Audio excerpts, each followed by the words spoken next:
Welcome to the Roots of the Spirit podcast. I'm your host, Spirit Tawfiq. I'm a social justice passionista and daughter of the civil rights movement. This podcast is my commitment to serve as an intergenerational bridge and galvanize change by having honest conversations about identity, the social construct of race, racism, and social justice. Welcome to Roots of the Spirit. Hello, Roots of the Spirit community. I hope each and every one of you are keeping safe and are doing the best that you can in light of everything that's going on in quarantine life, this newly adapted world that we live in, and sending love. Today's episode is interesting. It's merely a conversation between me and my husband, Hisham, and we are provoking one another to dig deep and talk about a couple different topics.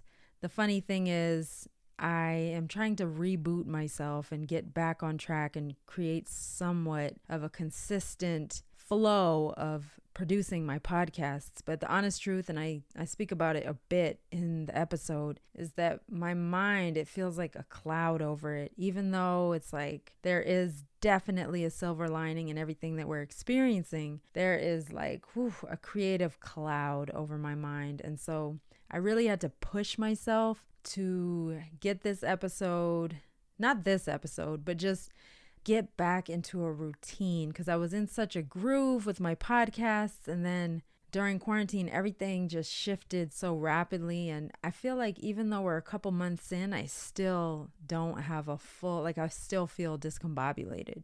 So anyways, Hisham and I had one of our regular conversations, so it's super duper candid. There's even some explicit lyrics in our language. Of course, we are having the conversation for the purpose of sparking dialogue around important issues of race and racism and social justice, but it's like a really raw conversation. Initially, I was like, hey, let's put some topics in the basket and we'll choose like 6 to talk about. We literally got to 1.2. We talked about 2 different topics because we really got into a groove. So if you do have the kids around, please know that there are a couple words in the swear word dictionary. But yeah, if there's anything in the podcast that you're like, wait, I'm not quite sure I understand or I agree, the purpose of my podcast, I really want to get a conversation going. So if you'd be so kind, send me an email, go to my website, rootsofthespirit.com, send me a message. I would love to be more interactive with you amazing folks who are listening to the podcast so that I can speak to issues that you're interested in. I would really love that. So without further ado, here it is. In rough, rugged, and raw, Roots of the Spirit with Hisham Tawfiq. Hisham, welcome to the Roots of the Spirit podcast. I appreciate you for coming on the show. And like I said, as much as you are a guest, this is going to be more of just a casual exchange. Okay. Welcome. Thank you. Let's just break it down. There's so much going on in the world. Why are you checking the time? You committed to an hour. I did. Counting email me. Child, I ask people if they can be on my podcast. I give them time frames, parameters, but I guess because I'm family, I'll wait. Just like, Jay-Z said, I'll wait. Okay, I'm ready. All right, so super duper casual.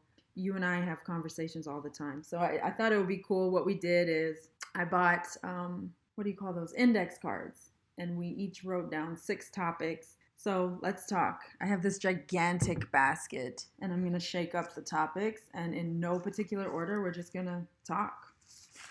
Shake it, shake it, shake it like a Polaroid picture. Shake it like a Polaroid. You can't check your email. When I pick out one, Hisham, you can't check your email because if you're on an interview with someone else, You couldn't be checking your emails. Shake it like a Polaroid picture. So what was the clarifying question? Who's picking? You're going to pick first, and then we'll go back and forth. Okay. And we'll see how it goes. So you pick first, and then we'll just jump off with our conversations. Real estate versus racism. Whose topic is that? I'm just kidding. I know it's yours. That's my topic. Interesting. Okay, so let's kick it off. So why did you choose that topic? Well, you're going to notice all my topics have to do with usually my experiences. And I would say that since I've been doing real estate for the last mm, 5 or 6 5 years, yeah. years, it's just been very interesting the things you come up against when it comes to buying properties, fixing them up, renting them. There's always an element of race that I've experienced that plays into it. So I'm interested, like, why did you put versus racism? Do you mean racism in real estate, or like, you Yeah, know what I'm saying? that's what Okay, I meant. break it down. What's been your experience? Well, a lot of it also depends on the market too. So, well, my first experience ever buying a house was in a all white neighborhood. And when I originally put the offer, I had a black broker, and I remember him telling me that they, and he told me too. It's like it's an all white. It was like this one strip, all white. There was one, actually the person that told me about the house was black. So there was one black family on this 7 block strip of just white homeowners. And I remember the broker saying, hey, they don't want to rent to you because, or sell to you because you're black. And I remember they didn't accept my offer. I was like, all right, whatever. And I don't know what happened. I think somehow the word got out that I was a firefighter. And the owner of the home's son was a firefighter. So then it was like, hey, is he still interested in this house?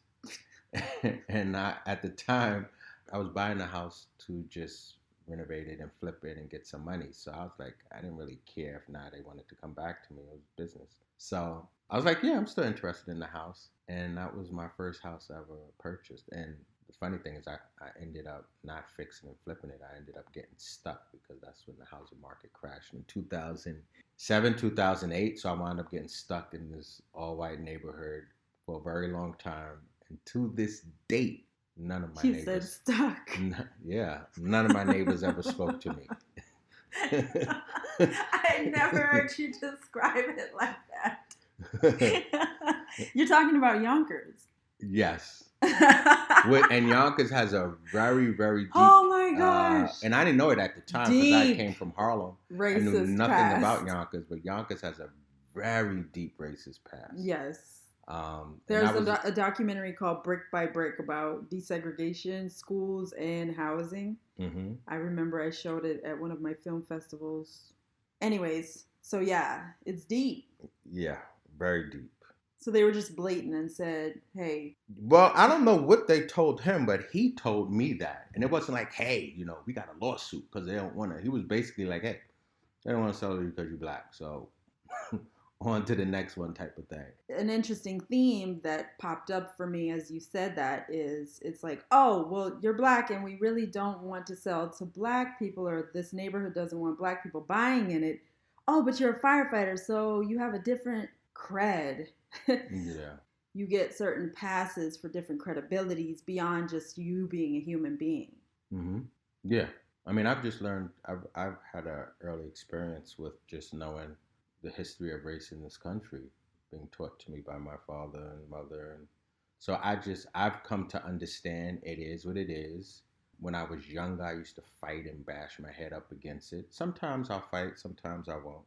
It's all about picking and choosing your battles.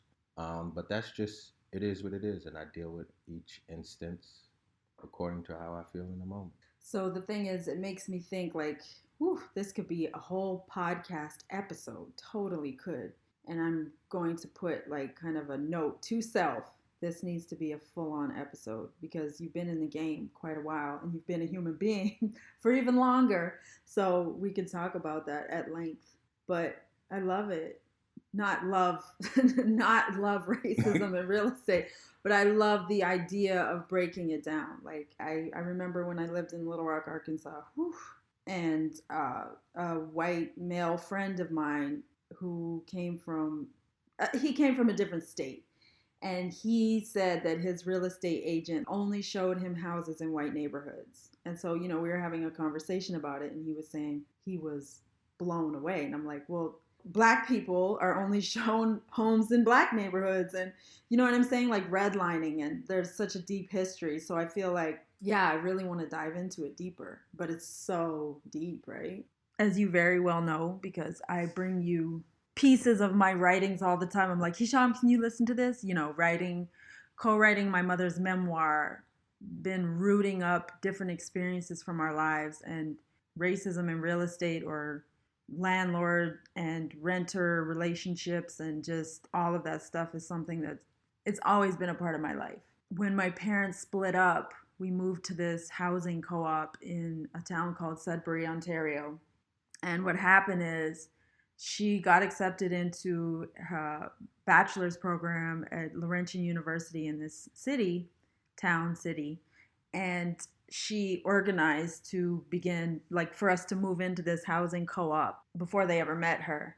And so we packed up. She had signed contracts and everything. And we packed up and we got to the co-op.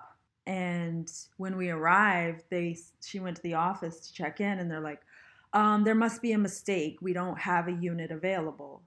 When she showed up as a Black woman, all of a sudden they didn't have a unit. So she had to fight just to get the unit that she already had reserved for us to live in. And it makes me emotional because it just enrages me.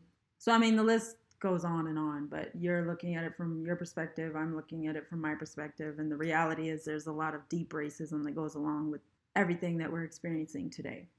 Mm-hmm. I'm glad you brought up racism. As you know, that's one of the hot topics of the podcast, but it's great because, yeah, we got to do a whole episode on that particular topic. All right, so let's go back to the basket. Oh, it's my turn, right? Mm-hmm. Okay, this one. Speaking out and speaking the truth. So that's broad. That's my topic. I bring it up because there's so much going on, and I just feel like it should be natural. It should be like our human rights as human beings on the planet, that we should be able to speak out and tell the truth and not be like at risk of losing jobs, or, you know what I'm saying? I feel like we should be able to speak our experiences and it not be a problem. We should not be putting ourselves at risk. So I bring that up just in light of everyday life, but also like with the lynching of Ahmaud Arbery. A lot of people have spoken out. Actors and prominent people have used their platforms and voices to speak out about how they feel about just this disgusting injustice and just the ongoing injustices. I just want to talk about, why is it so risky to speak out? It's always been risky to speak out. True. There's always a cost. So elaborate. I mean, it's been going on for times. Whether you spoke out and was like, Black people should have the right to vote, there was a cost to getting your name on the voters registration. They came to your house, lynched you, killed you, chased you out. I mean, for the history of Black people in this country, there's always been a cost of speaking out. Not just because maybe now you might have more Black folks with money who can speak out and the cost might not hit them as hard, but there's still a cost. I mean, even in Harry Belafonte's book, he talked about the difference between Sidney Poitier and himself as far as their activism, mm-hmm. and how Sidney was more kind of, and this is his point of view, Sidney was more, even though he was dark-skinned, he was more mild-mannered, which kind of allowed him to have this success in Hollywood.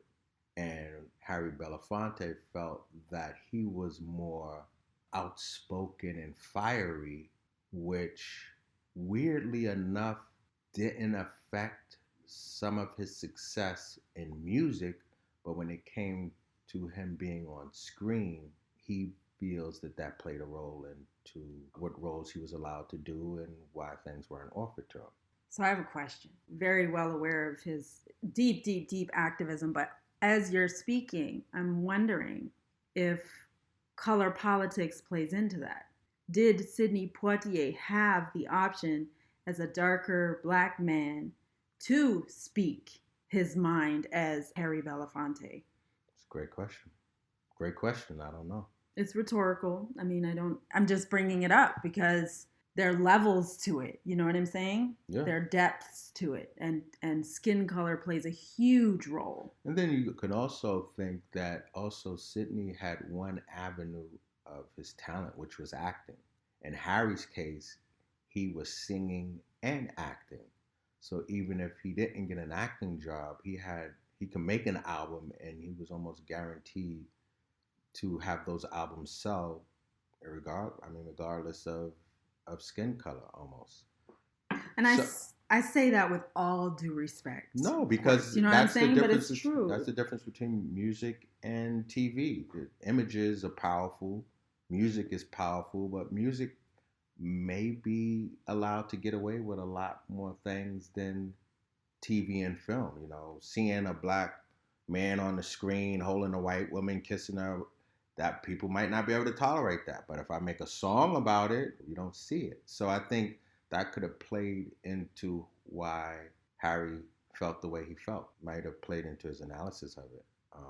But even he says this, and this is one of the things I learned growing up, just seeing the sacrifice my father made and a lot of other civil rights leaders. He even asked himself, he's like, he knows that his activism cost him a lot of money. Now, even though he made a lot of money, he knows that it cost him a lot of money. And I think he hinted somewhere in his book that, no, what did he say? That's what he said. So he saw the price that Paul Robeson paid for his activism. Mm-hmm. They took his passport, wasn't allowed to travel, couldn't make money, end up dying brokenhearted, poor, and just destitute. And I think Harry Belafonte said he would never let that happen to him. He wouldn't let his activism allow the powers to be to kind of do what he was basically saying what happened to Paul Robeson is not going to happen to me. So whatever things he put in place to make sure financially. But it is a compromise, though, because you have to be very strategic and say, okay, so I can speak up about this and not this, because that's going to compromise my streams of income or my, economically speaking. Well, at the end of the day, the first rule of law is preservation of self. Okay, so I'm going to shift it a little bit, because I have the frame of Harry Belafonte, Sidney Poitier, and Paul Robeson, and now I'm like, well, last night, and you've gotten me so deep into it, the Michael Jordan story, The Last Dance, is that what it's called? Mm-hmm. So I'm learning these things about Michael Jordan I never knew. And one of the things that stands out to me is that he was highly criticized for not speaking out about different things. And of course, you're a celebrity, a global celebrity on that level. Everyone's going to attack you from all different angles. But I say that to say, like, people who are in positions of power or influence, they have to make these decisions all the time, no matter what the issue is. But I'm just wondering, to what degree do these threats of holding back resources from you, or taking resources from you, or opportunities, or blacklisting you, all of these different things, to what degree does that stifle our voices? And I'm saying our, because we're talking about Harry Belafonte, but really, we're talking about these figures, but really I'm using it as a microcosm for our conversation. To what degree do this power have us stifling our own voices? I mean, you are stifled in a way, but you have to be strategic. If you have 5 kids and you're making money, and now you got to use your voice to speak up, and you know that's going to threaten your money and the survival of your 5 kids, like, what do you choose? Totally, just, you know me, I just bring up stuff and I want to try to talk through it, because so interesting. The other day I had an interview from a student at Hunter College, and she was asking me the most amazing questions. And one of the questions she asked me, she said, you, on one of your podcast episodes, asked yourself, you turned the question around on yourself, your signature question, what are the roots of your spirit? And you said authenticity. And I said, in that episode, I said, it's a striving toward authenticity. Because even though I have a podcast to having honest conversations about race, racism, and social justice, I have to really push myself, and it's very uncomfortable to speak as truthful, like the real truth. Like, if someone tapped our house, they'd see, like, it wouldn't be 100% consistent. Who says that's not authentic? I'm not saying I'm not authentic, but what I'm saying is in relation to the frame of you have to be strategic, right? I can't just go out and say every single thing I want to. People, like, I'm working my way towards that because I have crazy strong opinions, but I haven't been as brave to really like speak them. Well, let me ask you this. We know Malcolm, Martin, other leaders had their homes tapped, right? Yeah. When they felt that their homes were tapped, did they just say, fuck it? And no, they were aware they had to change their language. They had to have signals. They had to do.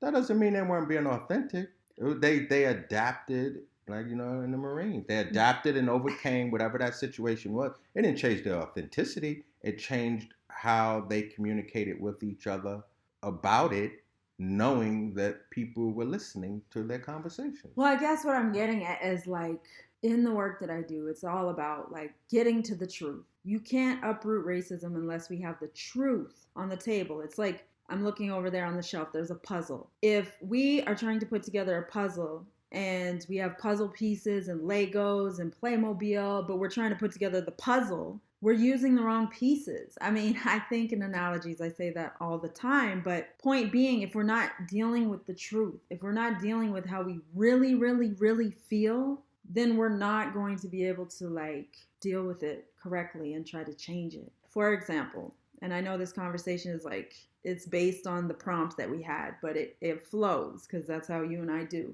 But Omari Hardwick's wife, her name is Mrs. J on Instagram. In her post, she said this, I'm speaking out to my white people, to my white family, to my white friends. She said, you know, the hashtag I run with Ahmad, who was lynched by a father and a son, former police officer. And so to honor his family, people around the country were running 2.3 miles. And she got on Instagram and she said to my white friends and family, if you're going to lace up your shoes and run today because it makes you feel better about yourself, stay home. Mm-hmm. I mean, I saw the post. I think white people have not been put in a position where speaking the truth historically, there are some white people who have spoken the truth, went on the freedom rides, all that stuff, and they've lost their lives. But I would say there's a higher percentage of white people who don't know that feeling. And just the idea of, oh my God, you mean my circle's not going to speak to me anymore? Or you mean I can't go over to her house for drinks? Or you mean my kids can't go over there and play? Like, that terrifies them. As Black people, that's normal for us. We've come up in this belief that, hey, we know if we speak the truth, Daddy might not be able to get the job. Or right now we can't have this and this because Dad is outspoken. That comes with pride, and we're used to that. We're accustomed to that. But I think white people aren't. So the idea of them losing that is terrifying. So speaking the truth and speaking up for the injustice of Black folks in this country will cost them those relationships, which historically they've never had to give up, and they can't fathom giving them up. So yes, running in the name of some just cause, she's right, will make them feel good inside, but it doesn't put in danger their network of friends and their job. You know, they're just one white person jogging. You don't know what their cause is until, it's to themselves. But if they do an action that is putting them in the spotlight of speaking up for, like if they go march and they're on CNN and they're giving interviews, then when they go home to their neighborhood and park in their car, the neighbor across the street that usually talks to them is not going to talk to them now. Is not going to invite them on summer vacations anymore. Their kid can't go ride down the street without being called up. Like, that terrifies them, and they're not giving that up. So speaking the truth is not really about Black folks speaking the truth. We've always spoken the truth.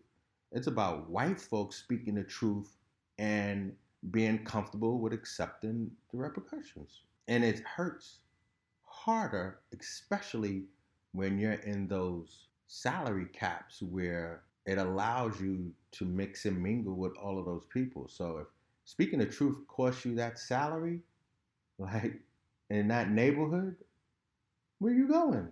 They're not giving that up. I remember, and he wasn't even white. I knew this Black person who lived in Greenwich, Connecticut, and got hit hard by the 2008 housing crash.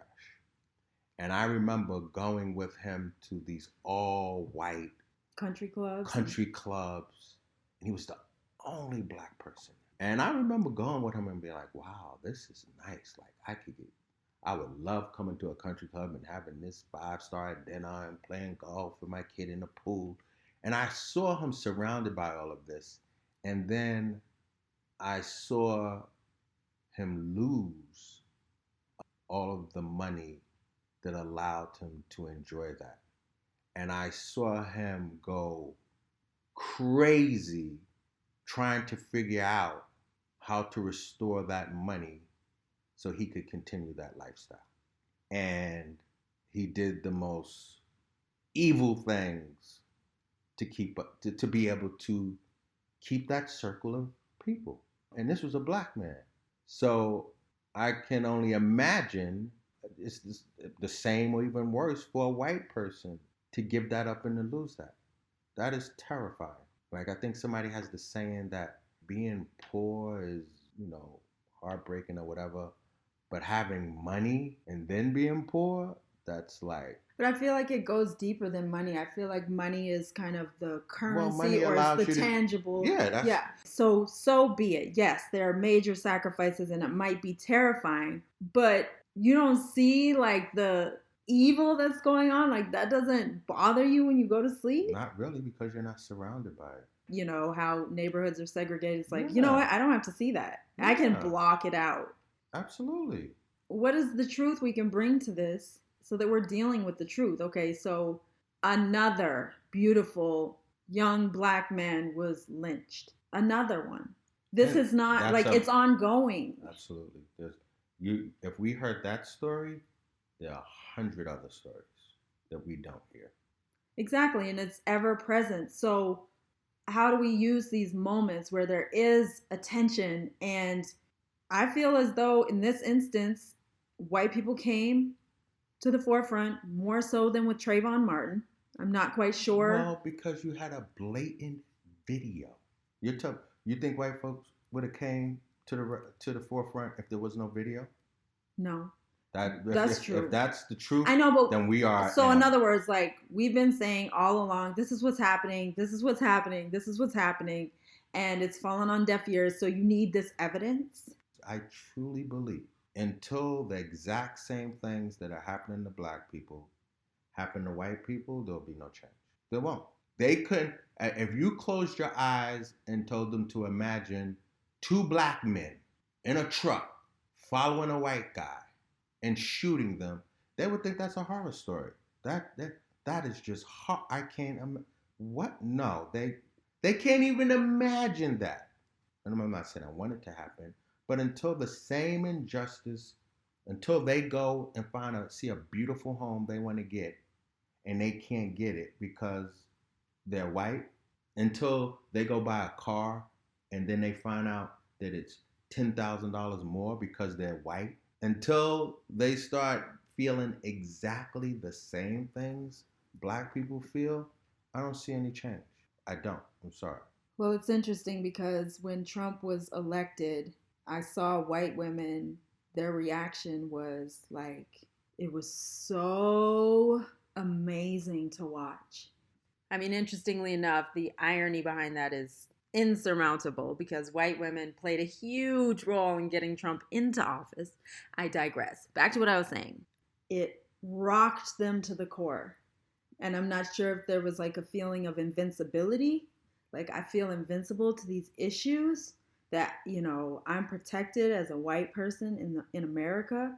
But the election of Trump rocked white women to the core. And so I say that to say now we're dealing with COVID and it's like, we're thinking, okay, so the environment and disease and things like that doesn't discriminate. However, it does discriminate. No, it doesn't discriminate, but we discriminate. We are a country founded on racism. So all of this talk about how we're all in this together and that this disease does not, this virus does not discriminate, but we discriminate. So you're seeing the manifestations of structural racism in this country on something that does not discriminate. I say all that to say, in terms of empathy, empathy is at the heart of my work. And it's like, in order to have compassion, in order to move the needle of the conversation toward like, how do you get white people on board to think that these problems are my problems too, right? And how do you hit that intersection of empathy? For me, I was telling you this yesterday. One of the things that young woman asked me about, the student at Hunter who interviewed me for her school project, she asked me, she said, one of the things you said on your podcast is you find it really important. You quoted Dr. Todd Allen, who quoted Dr. Terrence Roberts, who said, you can't have honest conversations unless you have an informed historical perspective. And I feel like, to me, I feel like that may be my contribution, is trying to provide the historical perspective, not necessarily me, but curating the experiences and bringing forth the resources these scholars have spent years uncovering. Wait, just let me finish this thought, because if I don't, I will lose it. I'm 40 now. So my point is, and I was saying to you yesterday, that I feel that my empathy, my deep empathy and compassion comes from my experience, my personal experience of being ostracized at a very early age and not knowing how to navigate it, not having a language, not having, just that seared in me. And sometimes I feel funny. I'm like, I'm 40 years old. Why am I talking about the bullying I experienced as a young person? It's important because those were the years that my brain was formed, that everything in me was forming, and it had a huge impact on me. So I never want to see kids have to go through that. And the second part is, my liberation came when I became kind of a part of a global community. And I was saying to you, I was like, that informed historical perspective is everything. My friends in high school were Cambodian refugees and other friends. Their parents fled Vietnam after the war, and Somali immigrants. And I was saying to you that I can't stand it when people say, well, I have Black friends. That's not your ticket to anything. You don't get a gold star for that. But there is value. I feel like my experience growing up in that environment later on in life, like in high school, being in those environments, I wouldn't know about the Cambodian genocide. I would not know about like the reality of my Vietnamese friends and family and the war in Somalia. I wouldn't know that. So yes, we should have been taught this in school, but we weren't. It was by virtue of deep friendships. Okay, but here where I say fuck historical perspective. And I used to believe in the profound, what was it? What is it? Informed historical perspective. Okay, this is why I say fuck that. And I could be wrong. You are, but go on. So, right? So, there was a while when I kept hearing you saying that, and I was like, wow, yeah, that's good. These motherfuckers don't have an informed historical perspective. Yeah, let me tell these motherfuckers. But then I was listening to this podcast, right? Which podcast? If it I don't wasn't want to listen. I don't want to. It was anotning podcast, and I called you. I'm listening to this podcast about the real estate, right? Please. So, and I've told you. No, but that's so important because your point is going to run into my point. Okay, listen. Okay, but I told you before about how I'm listening to a podcast. I'm already enraged. I'm listening to a podcast, and they asked the person, okay, this real estate, successful real estate guy, millions of dollars, says, okay, they ask him, what books inspire you? What has inspired you business-wise, entrepreneurial, like, what inspires you to be so successful in this real estate business? And the guy says, oh, I'm reading this great book about, well, who was the president? George Washington. George Washington, called The Great Entrepreneur. And then he says, I didn't know he was such an entrepreneur. He had accumulated so much real estate and and I had to pause it. I was like, what the fuck? I paused it. I called you and I'm like, didn't George Washington have slaves? He was like, he owned 100 slaves. I'm like, well, motherfucker, yeah, that's how he got rich. That's how he got all this real estate. But that's the informed historical perspective. But listen, these guys, you can't tell me this guy, well, I'm assuming that in this book, and I will have to read it, I'm assuming there has to be a mention that he had slaves.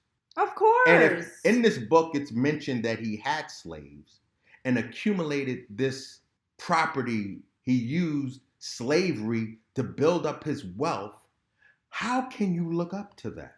How can that be the book you name as, whoa, that's how I build my entrepreneurial skills, by taking advantage of other people who have taking advantage? Well, whatever the word you want to use, slavery would, like, at the end of the day, that's what it was that made you rich.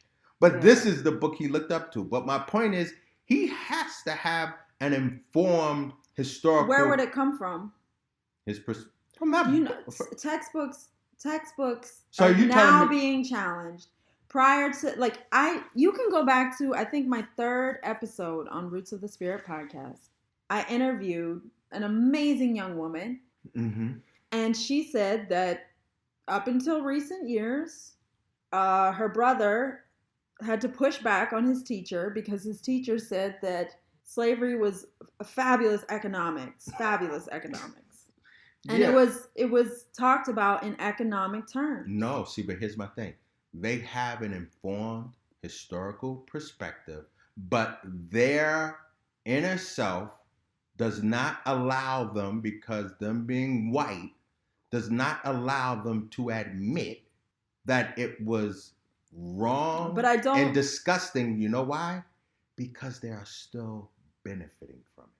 Well, it's almost like, let's cover up the ugly parts, and that's what American history has done. Let's cover up the ugly parts.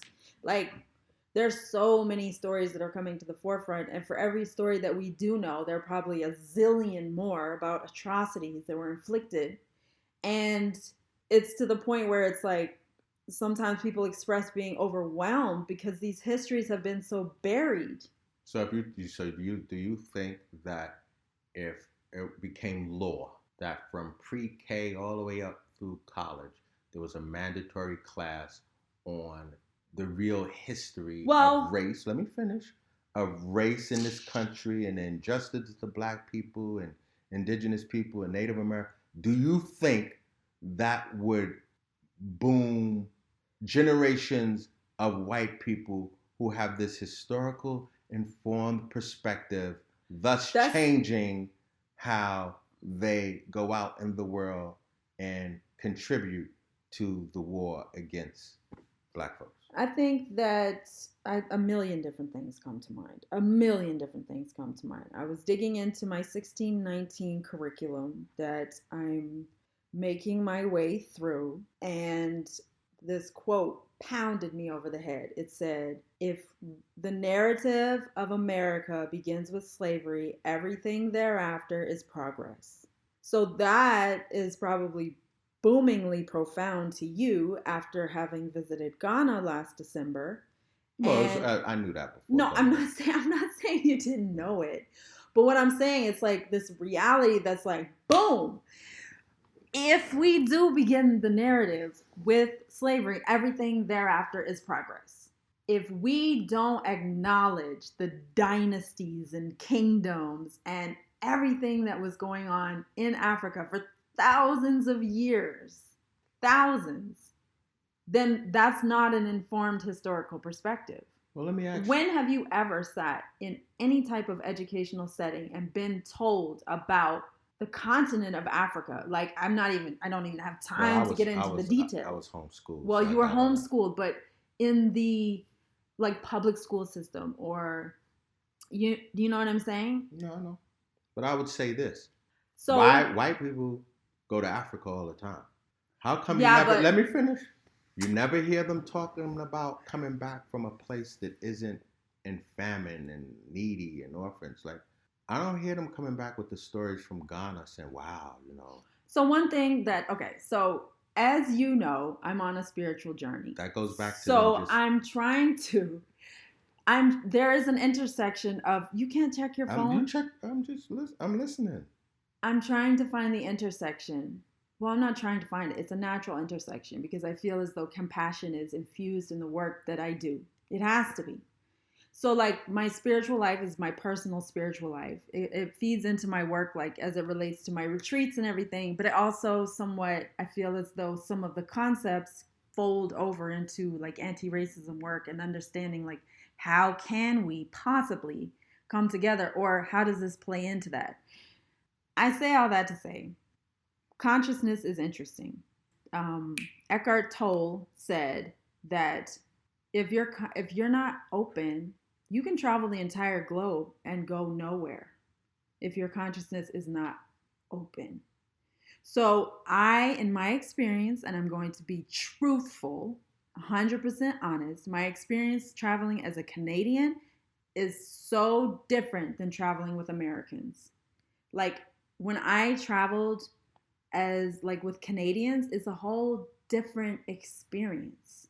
And I feel, and I have a cousin who helped me validate this, who was born and raised in the United States. She talked about the conditioning that American kids get about America being the greatest country in the world and all of these principles and ideals. Like as Canadians, like it was a different vibe. Not to say that racism doesn't exist and they can't have like a closed consciousness. That's not what I'm saying. And I feel as though the United States has done an excellent job at infusing the lie of white supremacy and white superiority. And it, even though it is a lie and is spread, the realities are born out of that. And our system is set up on that. I think that you can, as a white person, travel to Africa and keep your American mindset right there. And all of the judgments and lies about Africa stay with you. If you have preconceived notions, it's really hard to let go of them. It takes a lot. It's like advertising. There's a formula. You have to see something, 14 times before you make a move on it? Just think about trying to undo shit. How many times do you have to try to undo something before the racism can even be like an opening for, okay, racism is a reality. Oh, damn, these preconceived notions are like etched in my being. That's a deep thing to be able to acknowledge. And it's like the narrative and the reality is like there's such a stronghold on white supremacy that it's very difficult to try to find those cross sections of where can we find empathy. I had a conversation with my mother. I'm like, how can white people begin to see the lynching of Ahmaud Arbery as their child too? They can't until it happens to them. And I'm not even saying that's just the white thing. I'll give you an example. I remember when I was riding my motorcycle and we used to do some dangerous shit. And I thought I was invincible. And it wasn't until I went down, just tore my ass up and almost died that I was like, oh shit. What has happened to some other people just happened to me. Let me put the brakes on this.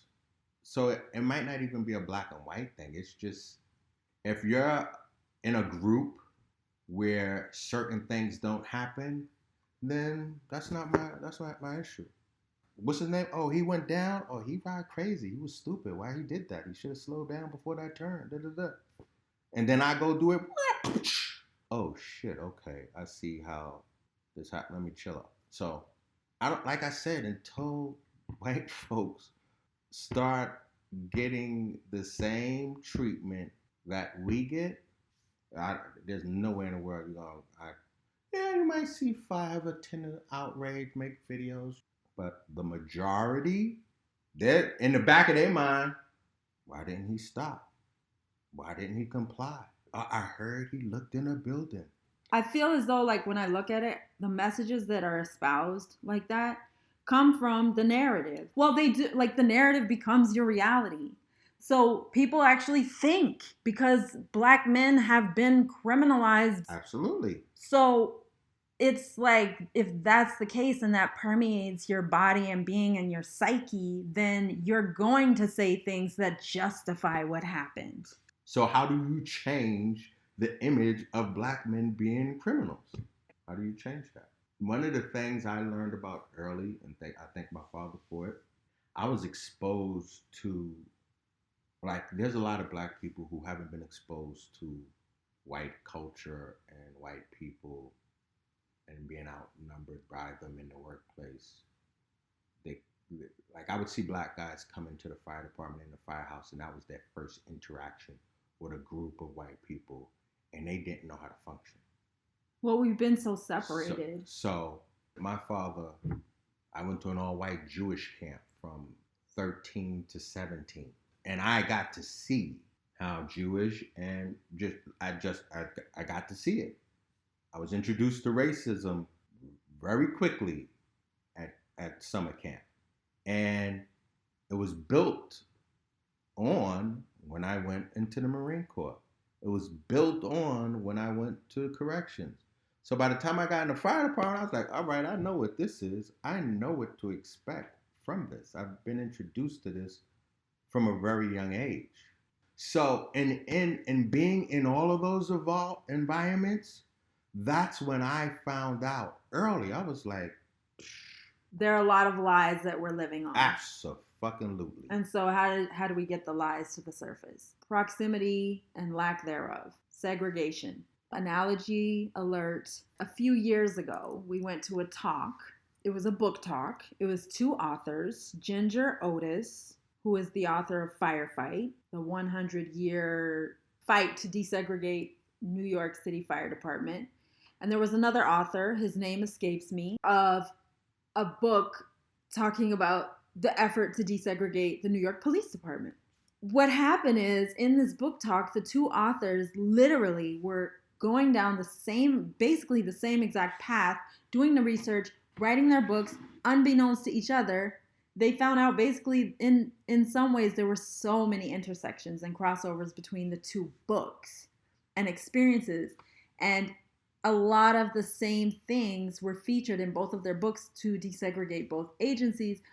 But my whole point in bringing this up is what stood out to me and what I carry with me is that the author of the police department book said, or I can't remember who said it, but it hit me like a ton of bricks. And I don't even know, it could have been prompted by one of your questions, but because we all engaged in a conversation. It was brought up that the reason why the FDNY took so much longer and it was such a harder fight to desegregate is you had to live among each other. Mm-hmm. And in the police department, at the end of the day or the end of your shift, you go home.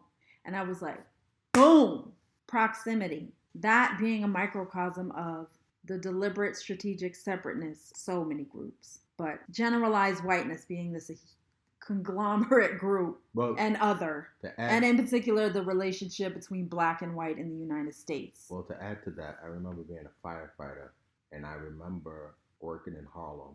And I remember we go on these calls, you get to go in everybody's homes. And I remember going into these homes and a lot of them were just really bad. But then we would go into homes on Strivers Row or even in some of the projects where the homes were immaculate. And you could tell that some of the white firefighters were like, oh, this guy is really clean. Or this guy is, because they were just used to seeing black people in homes that weren't kept. And I remember then working in a firehouse in Brooklyn, in a very well-to-do Jewish neighborhood. And they had these big mansions. And I remember going into this one home, and it was a mess. And it was shocking for me because you bought into the stereotypes. Yeah, my thing was, white people, big house, it must be nice. And I went in there and saw filth and dirt and mayhem, and I was like, I think that is an interesting point, and it's a huge part of the conversation is our own internalized stuff. And that's actually at the heart of my retreats for women of color in particular, because we have so much internalized messaging and it manifests in mental, physical, and spiritual. Well, that's the thing. If you tell somebody something long enough and after a while, I guess to even protect your sanity, you got to be like, maybe this is true. Like, what other reason are we being demonized so much for? I mean, this is a conversation I've had with young people in classrooms, is the messages that you see every day. Is like, how does that permeate your mind and sense of self and being? And what does that do to your spirit when you see the image of yourself portrayed so negatively? I put up this cartoon last week and it was a black man clutching his black son, young black son, and there's like a thought bubble for both of them, and it says the same thing. I worry so much about him out there. And the kid's saying the same thing. I worry so much about him out there. Like, how does that impact everything about our experience in life to have this constant fear looming? In Harry's book, he talks about they were just adamant about not showing a black. He said he would do these romance movies with white women, but there was no touching. Like, they were adamant about not showing the image of a black man and a white woman physically touching. And when they finally did it, it was like, oh my God. So if you think about how important images are, they are. My father used to tell me images like, and that's why in homeschool you saw pictures of, I had black comic books, black heroes. That's why we saw it. You had to see it because those images trickle down into your brain and they're super powerful. It's another ideal of Roots of the Spirit is representation. Yeah, you have to. Negative and positive, positive and negative. Yeah. So what's the balance? It's like, what's the balance? I always ask, like, what is the balance? Because I'm on this like journey and I'm trying to practice radical self-care and I feel like I'm failing at it because I get triggered so hardcore. And it's like, how do you maintain radical self-care in a world that is brutalizing and murdering your people? The other night, I think it was the same day that I Run for Ahmad happened, Jill Scott and Erykah Badu did an Instagram live together. And literally I cried through a few songs because they were two beautiful black women loving on each other, affirming each other, pouring out their loving spirits. Like, you could feel it through social media. Well, you know what was interesting about that? When I saw that, I didn't like the word verse. Oh, I know, because it wasn't, okay, so like, just for context, everyone's been doing like these battles. They call it a battle, but they said Erykah Badu versus Jill Scott, and I'm like, there was no verses. I left that like, oh my God. But my point is, like, that moment of love, it just felt like I was showering in sunshine. You can have that moment and then your mind can go back to reality. But one of the conversations that you and I are continuing to have is about mental health and well-being. Especially May is actually Mental Health Awareness Month, and it's talking about just putting to the forefront the mental, psychological, and physical manifestations of the realities of our world and how it lives in black bodies and manifests itself in so many different ways. I know we've been talking for a while, so my last question, well, actually this is a conversation, so it's not a question, but with the lynching of Ahmaud, as we've discussed, many people spoke out, and one that stood out to me is Sterling Brown from This Is Us, an actor, an amazing actor from a variety of different shows, not just This Is Us. Sterling created a video reflecting on Ahmaud's murder. And he was saying that from a very early age, his mother has told him, like, you are a black man in America, and life is going to be a struggle. Mm-hmm. And he talked about that. And he was very open. He literally, like, he was at the core of his truth and speaking out about how he truly feels. And I'm as a black man in America who is an actor, and we're talking about speaking the truth. Do you feel comfortable or uncomfortable speaking the truth? Speaking the truth. Speaking your truth. Do you feel as though it's compromised by your public figure-ness? I'm at a point now where I don't give a fuck. Because I'll be honest, there was a time I did care. I was like, oh, let me not post this. Let me not say this. At the end of the day, I know what it is out here. I've always known. And I remember, it's sad to say, but I feel more at ease now. Because there was a time, and I'll never forget, in my acting class, I was doing a scene, and I made there might have been two choices in the scene. And my brain did not allow me to make the choice that was like the positive fairy tale ending. My choice was like the other way. And I remember my teacher being like, oh my God, how dare you? Why didn't you go da da da da? And I remember my response being like, that's not how people think. Like, and it might have been black and white. And I was like, no, my character wouldn't do. And she was like, why not? And I was like, no, a white person like that. And I remember she kind of came to tears in defense of no, human beings, like that is a lot. Like, but she was white? Yeah. But my brain was always like, hell fucking no, a black man wouldn't be able to do that. So that's the choice I made. And I remember for a long time, especially when I was in the fire department, it was like, why are you so mad? Why are you so angry? Why are you not my friend? Why you don't want to come out with a... And it was like, because I saw blatantly the bullshit. I saw blatantly the racism. No matter how much fucking syrup you poured on the fucking pancake, I saw it was bullshit under the syrup. So I fucking entertain it. So for a while, it was like, Hisham's mad. He don't smile. He's angry. He don't want to hang out with us. He's not our friend. He don't have no joy. He don't want to do... But all on you. But yeah. So now I would say in the last 20 years, especially after Obama left the presidency, all the shit I used to see is now there's no more syrup on it. And I'm like, okay, woo! Now so you feel like you can relax into... Yeah, I'm not the crazy one no more. Nah, all of this shit. Oh, gosh. I had some fucking glasses on that allowed me to see this bullshit. And I was described as crazy, mean, don't smile, I'm not fun, I'm always tense. No, motherfuckers, now you'll see the same shit I see. And I'm like, okay, I'm not crazy. Everybody get a fucking therapist now. Because y'all can see that this shit is fucking insane. What was that bullshit? We live in a post-racial era. Why are you so mad? Yeah. There's only gray. Like, gray? Obama's president. Why are you mad? This, come on. Like, are you fucking kidding me? Now we see the shit for what it is. This ain't new. The prompt that we chose being about speaking the truth. What type of tangible kind of nuggets can we leave our listeners with to encourage more of the truth?